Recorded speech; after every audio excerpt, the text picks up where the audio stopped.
Rasa eling iku sejatining urip. Eling rasa bungkuling urip. Dat eling sejatining urip. Allahu haq. Yaiku setuhune dat Allah. Ngoten Gus. Mohon penjelasanipun. Sampun ngoten mawon. Di dalam ruh itu ada namanya, mohon maaf, ihsan iku kalau boleh saya katakan rasa wau ya. Apa rasa ihsan? Apa? Imanul haq. Islam, iman, ihsan. Kebanyakan orang itu hatinya itu berhenti di iman aja. Tidak mau ke ihsan. Ruh itu harus netepi apa amaliyah khusus di dalam ihsan. Apa amaliyah khusus dalam ihsan? Zikir. Mana zikir yang menjadikan bisa fana'i ruh? Mana? Dan atau mana yang disebut zikir yang menjadikan ruh nanti ditarik Allah ning alam makrifat. Kalau zikir rasa itu terus ditetepi oleh si ruh, maka disinilah ruh itu dimasukkan Allah ning alam muraqabah. Tondone Allah sudah tidak terasa jauh, Allah terasa dek. Kanjeng Nabi dawuh nang ihsan iki takrife ngeten, anta budallaha ka'annaka taroh.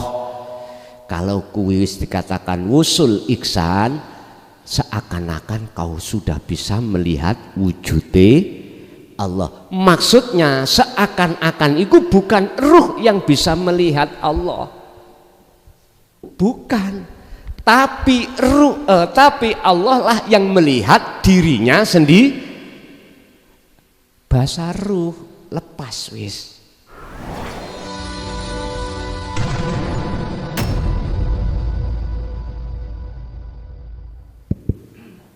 Assalamualaikum warahmatullahi wabarakatuh. Langsung mawon Gus. Kenalaken kula Suhartono saking Suku Anyar Dusun Pulurjo. Suku Anyar. Gresik nggih. Gresik. Oh nggih. Nggih sak kelurahan kali Kusmat. Nggih. Nggih. Niki mungkin nyimpang kalian sing disampaikan Gus saderenge niki cuma kula kepengin semerap. Kula nate saderenge ditinggal abah kula disukani wejangan. Kok tak rasa-rasa wejangan iki kok koyoke cocok ambek sing diucapno Gus, ngoten lho. Wejangane niku ngeten Gus. Mungkin kula nadhi penjelasanipun. Rasa eling iku sejatining urip. Eling rasa bungkuling urip. Dat eling sejatining urip. Allahu haq. Lebur badan dadi nyawa. Njaba njero nyawa kabeh. Lebur nyawa dadi cahya. Njaba njero cahya kabeh. Lebur cahya dadi roidopi, njaba njero roidopi kabeh. Lebur roidopi dadi rasa, njaba njero rasa kabeh. Lebur rasa dadi sirna mulih dat kang nyata. Alam padang dina panjang sir tunjung negara rasa. Yaiku pernatan urip sak lawas-lawase, yaiku setuhune dat Allah. Ngoten Gus. Mohon penjelasanipun. Sampun ngoten mawon Gus. Padha nek ngoten.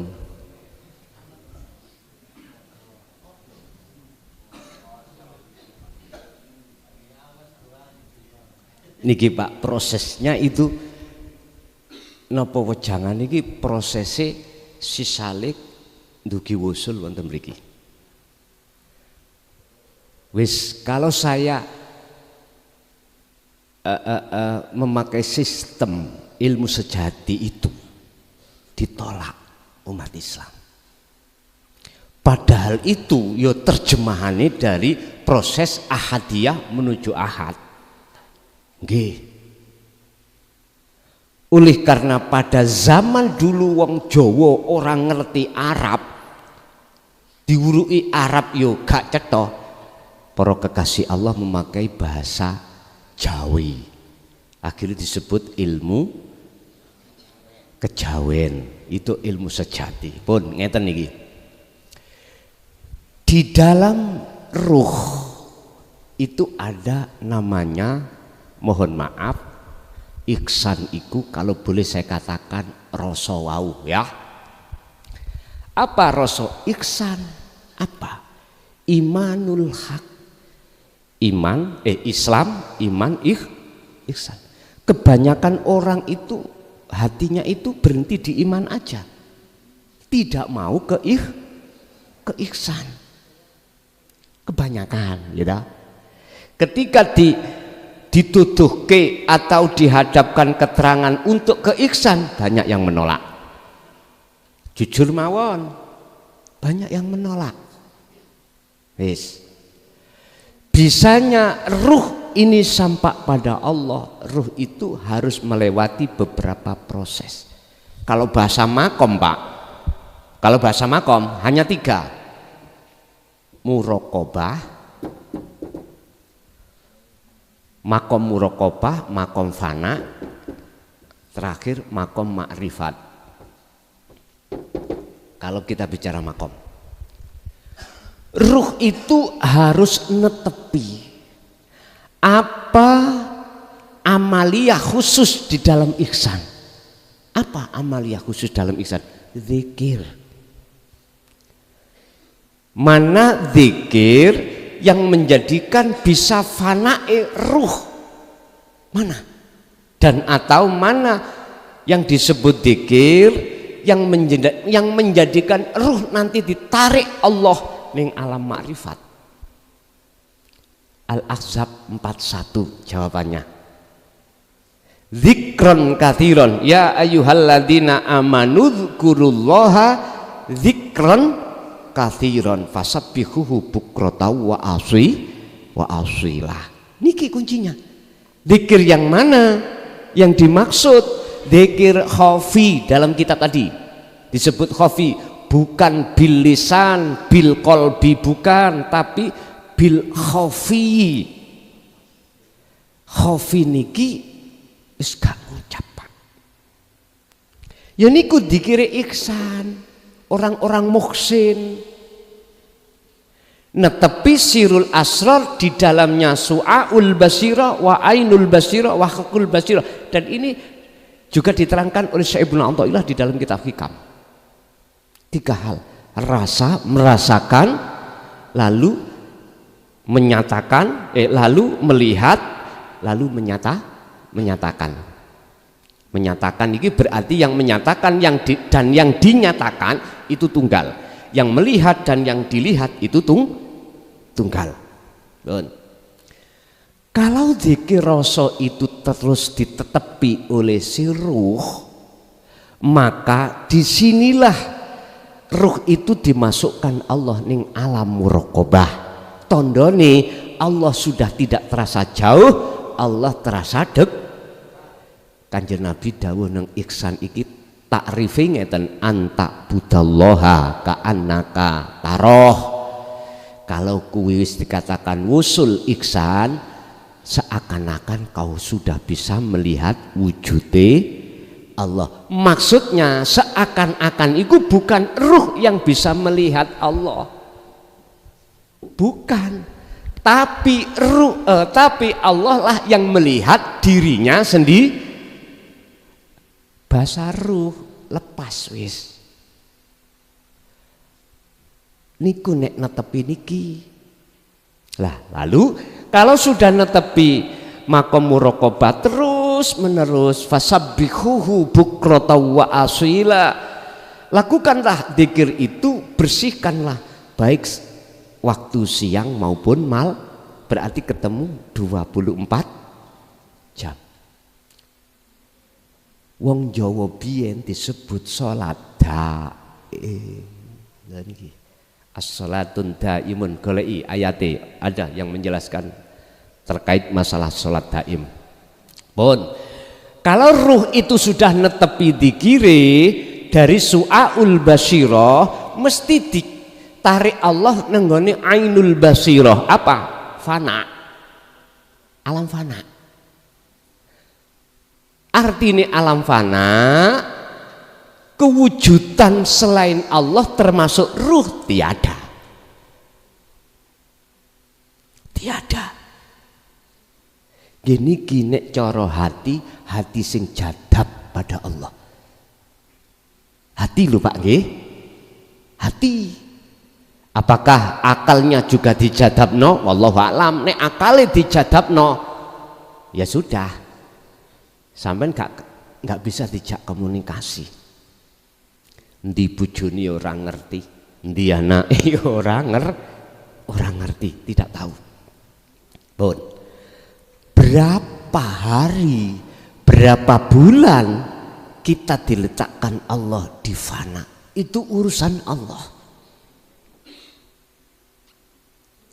Kalau yang dijadabkan, jadab itu artinya ditarik Pak. Ruh ditarik Allah ke alam fana, berarti ruh telah kefanaan selain Allah. Berarti di dalam rasa itu ada cahaya, nur. Maksudnya cahaya iki adalah nur makrifat. Ketika nur makrifat itu sudah dinyalakan Allah, maka fanalah, hilanglah wujud sakliyane Allah. Orang ini apakah diletakkan di khos ataukah khawasul khawas? Urusannya Allah. Kalau di khos gendeng sak dohiri. Metu muda sampean gak ngerti. Lah wis gak iso. Wong ngeten iki wajib nglakoni syariat mboten? Mboten.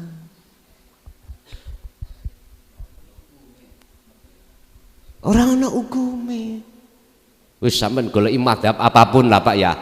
Ada beberapa orang yang tidak berkewajiban untuk matuhi hukum syariat. Siji wong turu, loro wong semaput, telu wong gendeng. Intinya kabeh iku bighairi aklin. Mboten saged dihukumi.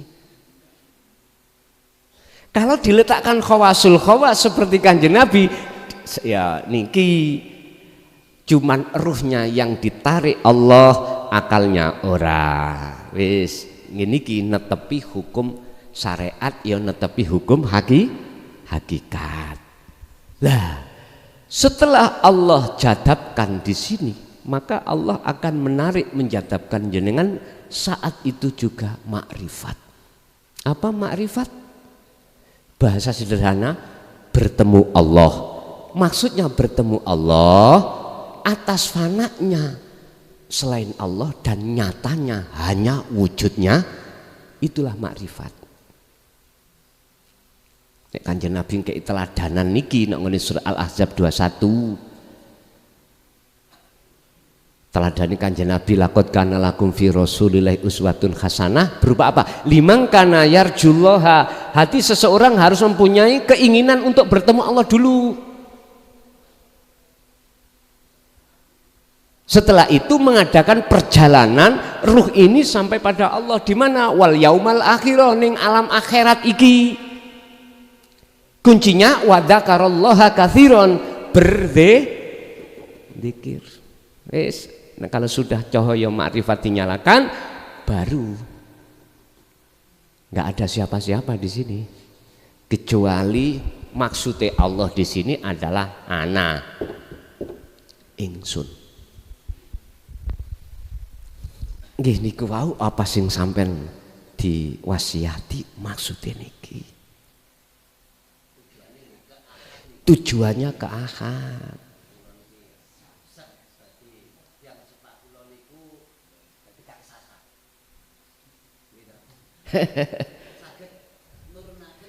Betul.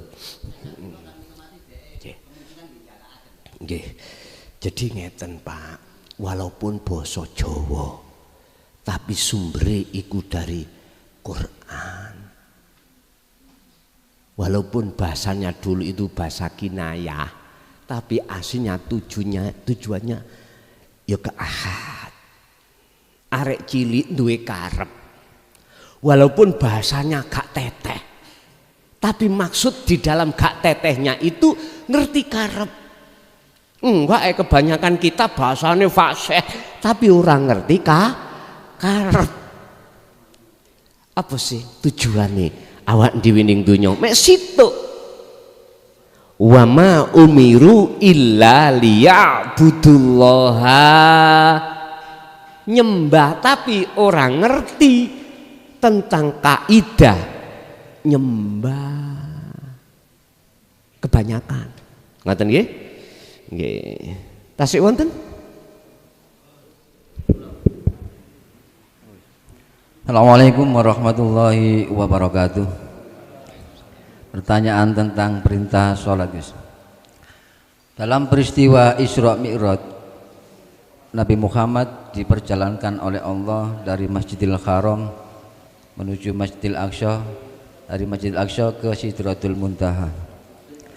Di dalam Al-Quran surat Al-Baqarah ayat 115 Allah berfirman, fa aina ma tuwallu fasamma wajhullah innallaha wasiun alim. Ana endi nggon sira madhep ya ing kono nggon sira madhep marang dati Allah. Kalau demikian, kalau di mana kita menghadap maka di situ kita menghadap wajah Allah.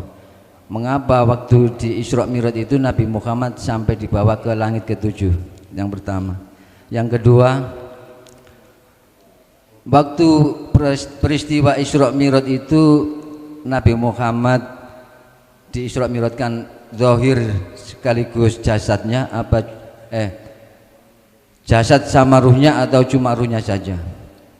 Terus pengertian surat Al-Baqarah ayat 115 tadi, walillahil masyriqu wal maghribu fa aina ma tuwallu fastamma wajhullah innallaha wasiun alim.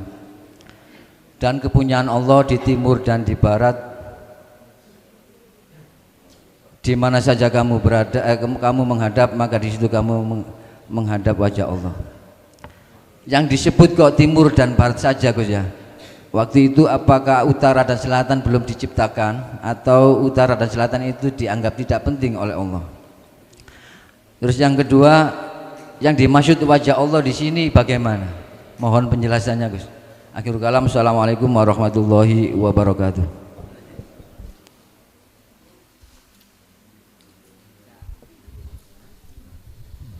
Isra dan Mi'raj sebagai perintah sholat. Apakah mengapa kok yo ning kene muncul ilas sama? Artinya Kanjeng Nabi mengapa beliau itu kok yo muncul sama? Artinya apakah Kanjeng Nabi itu yang dimaksud Isra Mi'raj itu jasadnya jasad sakroe, apakah ruhnya saja? Surat Al-Isra ayat 1 di situ berbunyi, dialah yang maha suci yang memperjalankan hambanya di tengah malam. Ayat ini manakala kita kupas secara syariat dan hakikat akan mengambil satu pengertian bahwasanya Isra perjalanan jasmani, Mi'raj perjalanan rohani. Minal masjidil haram ilal masjidil aqsa. Ini pengertiannya perjalanan syariat jenengan. Perjalanan syariat jenengan kali kula. Lah perjalanan Isra Mi'raj ini sak roe mboten? Halo. Sak roe sampean. Cuman artinya ngeten lho, Pak. Sekarang kita lepas dulu Isra. Kita bahas Mi'raj. Mi'raj iku lepas landase alam dunya nuju alam akhir. Minal Masjidil Aqsa ilal mustawa. Oleh karena kita juga bicara tentang masalah syariat, jelas Kanjeng Nabi akhirnya bisa nyasak jasate, disiapkanlah yang namanya tumpaane, jenenge buruk. Satu alat yang bisa menembus ngalam mukasafah menuju alam musyahadah. Alam musyahadah lepas nanti buroke ora katut. Jenengan pengen iso ambek anak nggone banyu kudu nganggo alat, Pak. Yaiku oksigen. Jenengan naik ke sap langit pitu ndukur ora ana oksigen. Ya jenengan kudu nganggo alat. Astronot ngapunten kalau munggah numpak pesawat niku membawa oksigen mboten? Membawa. Karena di sana nggak ada oksigen. Alame hampa. Ini kalau berkenaan dengan jasmani. Kalau pertanyaannya apakah Rasulullah itu ma'aruhin ataukah ma'ajasadihi ataukah biruhin fakot? Ruhnya saja apa sak jasate? Jawabku gampang. Nek sak jasate, sak syariate ya kudu membawa alat. Sebab alate jasmania itu ora ono ning kono nek enggak nggawa teko donya. Ibarate roh, Pak. Apa sih tumpakane buroke roh? Ya dzikir iku. Yang dibuat, yang dijadikan untuk nerombol alam kasaf menuju alam musyahadah. Makanya kalau sudah di alam musyahadah dikirin apa? Ana sinten? Ana Allah. Selain Allah sudah tidak berlaku. Tadinya kan berlaku. Ana rabbuka wa anta rabbuka wa ana abduka. Ketika ning alam mukhandoroh atau alam mukasafah kan bahasane la ilaha illa anta toh, Pak. Anta Rabbi, lah ngoten nggih. Wa ana abduka, jenengan iku Gusti kula. Kula kawula panjeneng niki lak mung loro tok to, Pak. Mung kalih tok. Tapi iki belum murni tauhid. Antanya kembali ke Tuhan, ananya kembali ke diri. Ke diri bukan ke diri kota lo ya. Ke diri hamba iki abduka. Lah keduanya ini kudu hilang. Sehingga tinggal anak ini hanya kepada Allah. Ingsun berarti kita jali niki maksudnya. Murni pun buruk ya parkir, malaikat ya parkir, tinggal Muhammad paribasani. Jadi apakah Kanjeng Nabi Isra Mi'raj itu sak jasate apa ora? Jawabe ndugi pundi? Nek ndugi syariat ya iya. Ma'a jasadihi. Lho kok iso? Iya, masalahnya diterjemahkan ada keterangan tentang buruk. Lagi semua sebetulnya kinayah, Pak. Ini kinayah. Kinayah nujunan kita, bukan Kanjeng Nabi tok, mboten. Napa kinayai? Pun. Isra adalah perjalanan dari masjid ke masjid dunia. Minal Masjidil Haram ilal Masjidil Aqsa, Mekah ke Palestina. Oke, inilah perjalanan jasmaniah kita patuh dengan hukum syariat. Ada dua, al-imtithalul awamir wastinabun nawahi. Wis kudune iki diterusno mi'raj. Apa? Minal Masjidil Aqsa hatal mustawa, sampai ke mustawa. Mustawa itu apa? Alam musyahadah, alam pertemuan. Dikatakan pertemuan antara ruh dengan Allah yang dikawiti dengan anta rabbi wa ana abduka. Allah sudah terasa dekat. Itulah maksudnya dzikir sirul asror. Dimulai dari itu akhirnya masuklah ditarik ruh iku ning alam fana. Artinya alam fana kehilangan anta, kehilangan ana. Anta pangeran hilang, ana abduka yora ono. Tinggal apa? Ana. Innani anallah. Nek tauhide la ilaha illa ana. Kanjeng Nabi wajib nyampekno dan nerangno pada saat itu terhadap umatnya. Terdapat di mana? Surat Al-Anbiya 25. Wa ma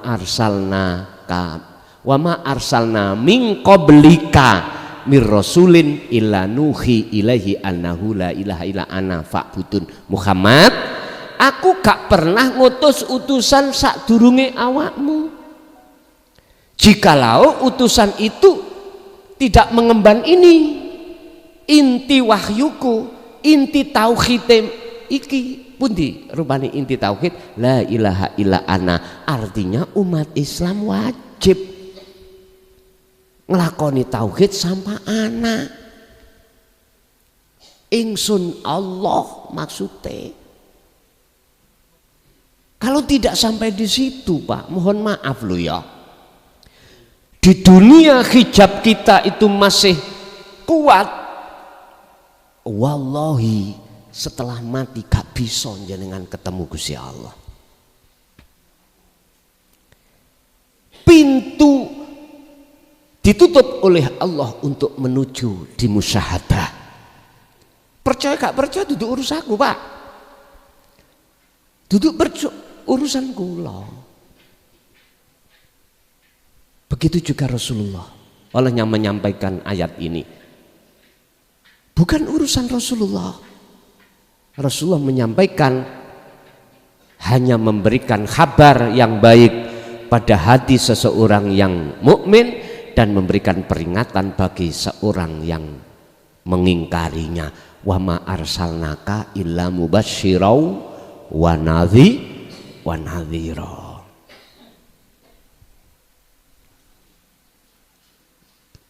Ngapunten, tadi saya katakan hijab sing paling abot, egoisme sing paling abot, sehingga nutupi kebenaran ini adalah ati sampean kali kula rumangsa luwih apik katimbang orang lain. Disebabkan berilmu, disebabkan nasab. Niki. Yes. Kembali ke Mi'raj. Mi'raj itu adalah perjalanan ruh fakot. Harus tinggalkan alam dunya niki, Pak. Maksudnya jenengan lewat kholwat itulah cara ruh meninggalkan perkara selain Allah.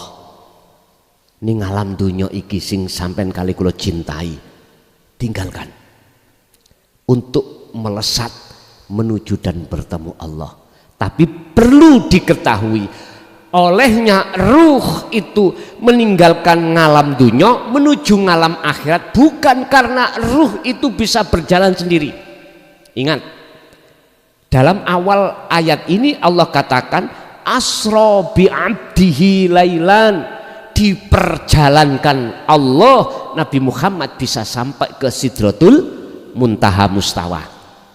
Bukan karena beliau bisa berjalan sendiri. Artinya apa?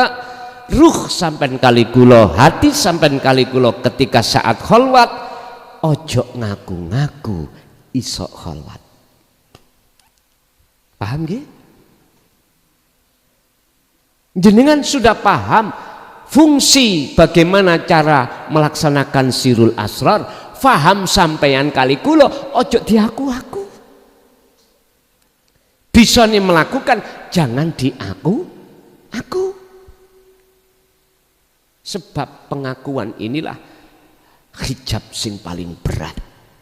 Makanya dialah Tuhan yang maha suci, subhanalladzi asra bi abdihi, yang memperjalankan hambanya di tengah malam. Artinya setingkat baginda Rasul aja nggak berani ngaku-ngaku. Lah kok kita umate salat tok syariat ngene wis diaku aku. Iku jenenge umat sing delodok, ngelangkai apa sing tidak pernah Rasulullah lakukan. Nggih niki yang kami maksud mengadakan sesuatu yang tidak pernah Rasulullah adakan. Bahkan dalam hadisnya beliau katakan shollu kama ra'aitumuni usolli.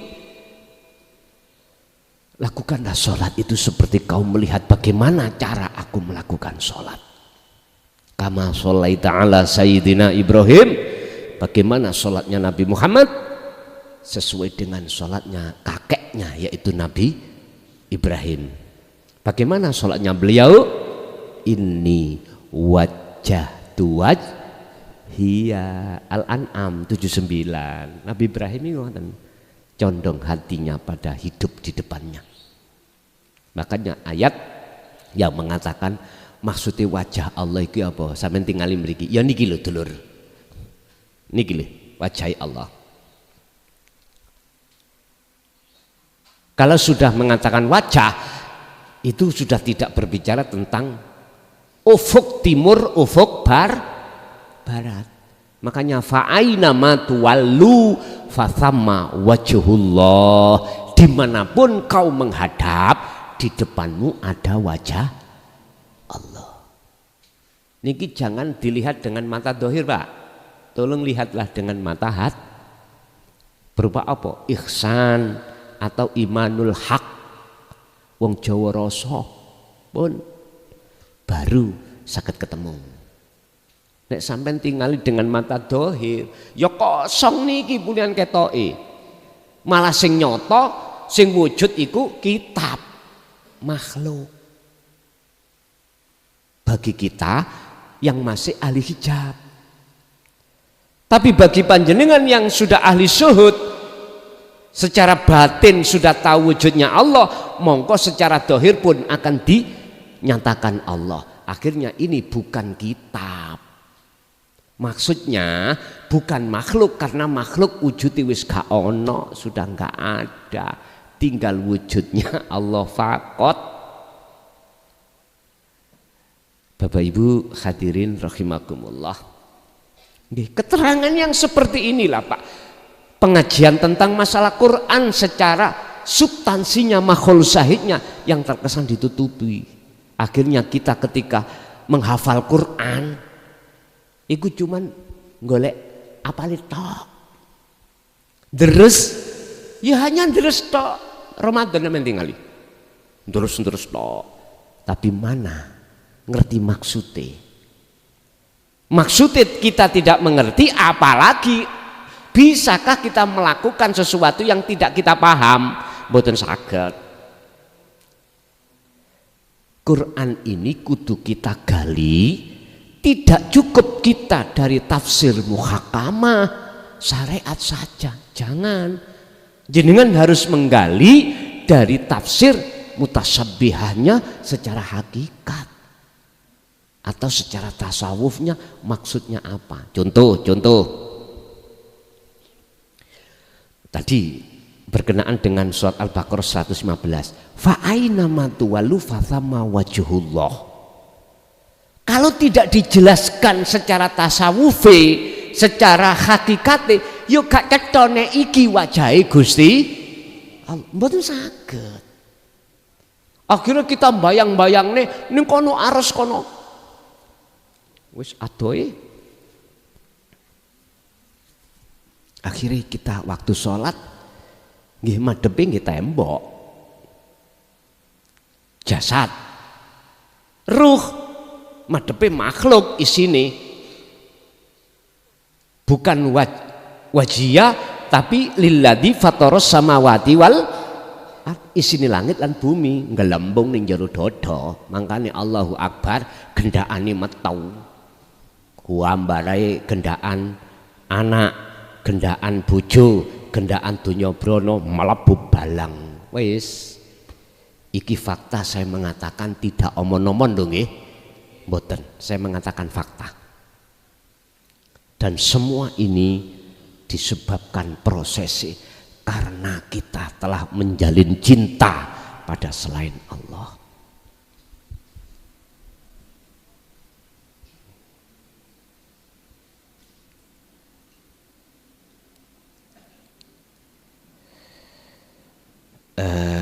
Jadi maksud wajah itu yani ngajeng sampean sing laisa kamislihi syai'un itu. Nggih, lanjut.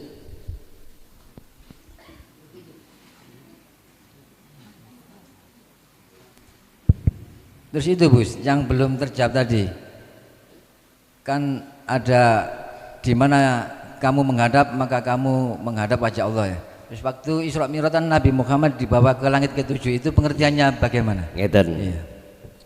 Itu jenengan ketika kholwat dibukalah pintu alam muka syafa. Ruh, hati melewati alam mukasyafah, artinya alam gaibnya makhluk. Makanya kanjeng Nabi ketemu Nabi Adam, nabi-nabi dan rasul atau surga neraka, itu semuanya masih di dalam alam mukasyafah. Lah, disitulah nanti setelah melewati alam mukasyafah, jenengan akan masuk di dalam alam fana. Atau kanjeng Nabi adalah Sidratul Muntaha. Sidroh itu adalah, boleh saya artikan, kesadaran. Muntaha kang notok, sadar kalau makhluk itu gak wujud, yang wujud cuman Allah.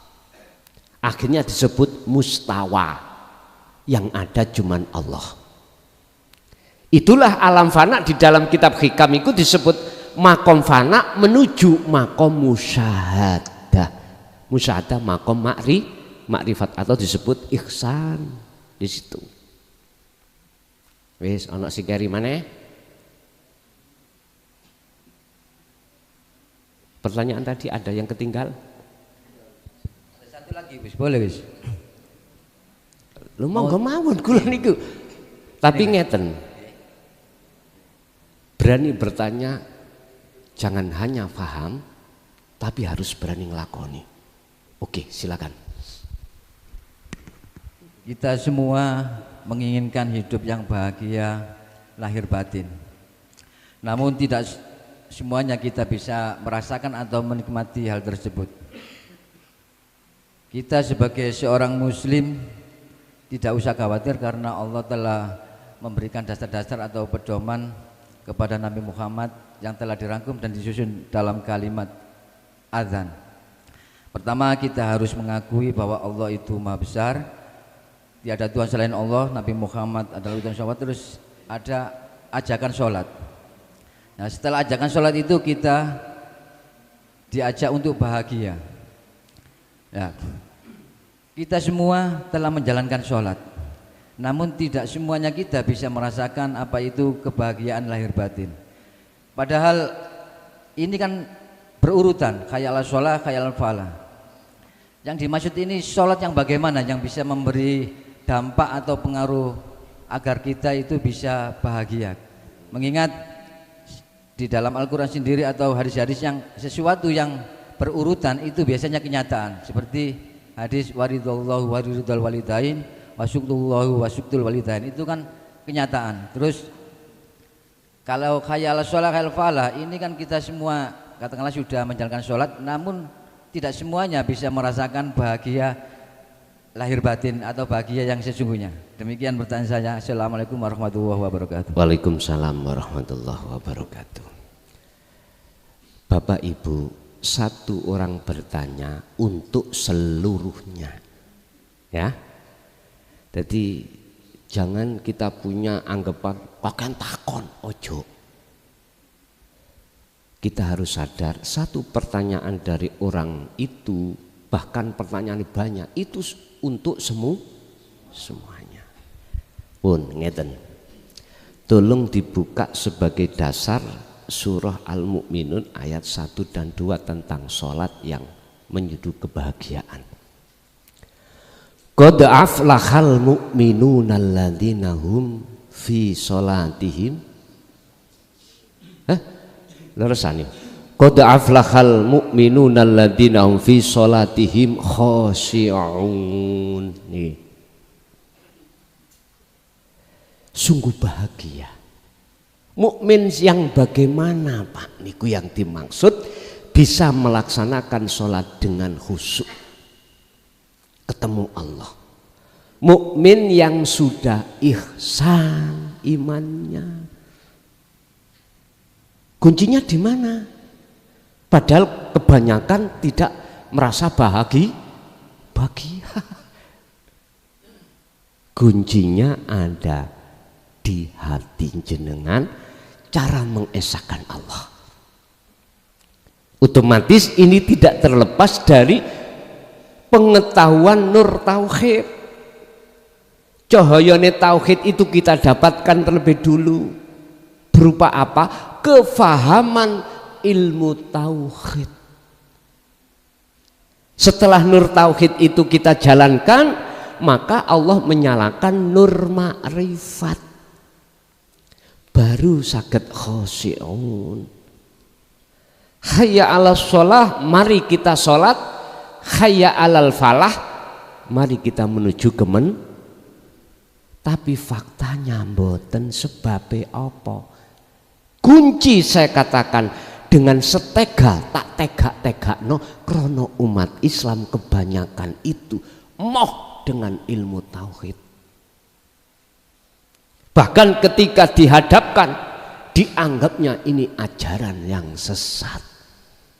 Udah kuncinya ada di situ. Hujah pendukung di dalam Al-Quran banyak sekali. Innalladzina kafaru sawaun alaihim a'anzartahum am lam tundirhum la yu'minun. Innalladzina kafaru niku tidak saya artikan kafir-kafir yang tidak agama Islam, bukan loh Pak. Orang yang hatinya itu mengutamakan, mengedepankan nafsunya, sehingga terhijablah dia dari egoisme. Sehingga ketika beliau-beliau ini a'andartahum amlan tundirhum, dikasih peringatan atau dihadapkan ajaran Rasulullah di tauhid, apa jawabannya? Layu minun, tidak percaya. Akibatnya apa? Khatamallahu ala qulubihim, Allah menutup, mengunci hatinya dengan apa? Egoismenya masing-masing. Mboten gampang lho Pak, buka ego niku mboten gampang. Nek mboten jenengan kali kula niki siji gelem nampa ilmunya, nur tauhid bentuknya paham, lalu melaksanakannya dengan bentuk tazkiyatan nafsi atau tazkiyatal qalbi, mboten saged. Faham tok tapi tidak mau menjalankan tazkiyatan nafsi, justru ngilmu itu nutupi, datang hijabi min hijabi antara ruh dengan Allah. Wis ta, percaya gak percaya itu yang terjadi. Makanya Pak, Lebih baik sedikit ilmu tapi banyak laku daripada banyak ilmu tidak pernah laku. Nek cara milih sing paling penak sih banyak ilmu pengetahuan nur tauhid, ya banyak laku. Ya ratafi ya apa iku ayatnya? Yarfa'illahu alladziina amanu minkum walladziina utul ilma darajah. Di situ. Jadi sebab apa kok gak bisa mencapai kemenangan? Karena kita selalu kalah dengan hawa nafsu, egoisme itu tadi. Mengapa selalu kalah? Karena memang dikalahno Gusti Allah. Mengapa Gusti Allah mengalahkan ruhaniyah kita terhadap nafsu? Karena kita tidak mendengarkan seruan Allah. Mengaten dulur. Nggih, tasik wonten monggo. Sampun cukup? Nggih, Bapak Ibu hadirin jamaah rahimakumullah. Monggo kita tutup doa. Segala apa yang Allah berikan pada malam hari ini, walaupun itu berupa nur tauhid, tetap kita mengharapkan pada Allah supaya Allah gerak kita menuju menyang pengamalannya, sehingga muncullah namanya nur makrifat, tidak hanya terhadap kita akan tetapi juga terhadap anak putu kita ila yaumiddin. Lahumul Fatihah.